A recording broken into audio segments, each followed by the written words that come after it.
Have you noticed how some people purposely disappear on their birthday? No party, no big plans. Sometimes they don't even reply properly to birthday messages. And when people ask what they're doing, the answer is usually, nothing. I just want to stay alone. At first, that sounds sad, but psychologically, it's often something very different. Most people see birthdays as social days, attention, celebration, connection. But for some people, birthdays feel emotionally heavy instead of exciting. Because the more attention the day brings, the more emotionally exposed they feel. Now people are focused on you, expecting reactions, expecting happiness, expecting the day to feel special. And for emotionally private people, that pressure becomes exhausting fast. So solitude starts feeling more peaceful than participation. Then there's another layer. Birthdays force self-reflection. Another year passed? What changed? What stayed the same? Am I where I thought I'd be? For some people, those thoughts become louder than the celebration itself, especially when life feels uncertain, repetitive, or emotionally unresolved. So instead of wanting noise and social energy, they want distance. Not from people, from pressure.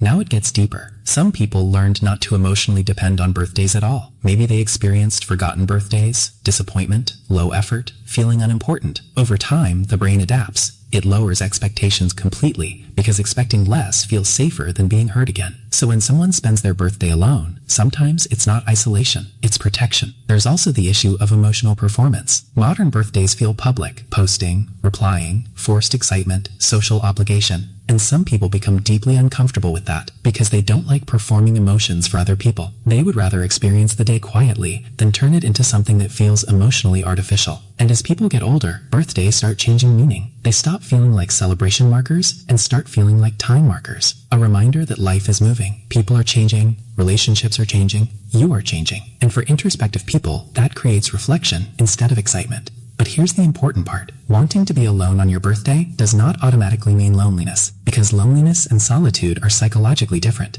Loneliness feels unwanted. Solitude feels chosen. And many people who spend their birthday alone are not avoiding connection. They're avoiding exhaustion, expectation, and artificial interaction. So the next time someone disappears on their birthday, don't immediately assume they're sad. Sometimes they just feel more emotionally comfortable in peace than in celebration. Because for some people, a quiet birthday feels more genuine than a loud one. If this felt strangely relatable, stay here. We break this down deeper.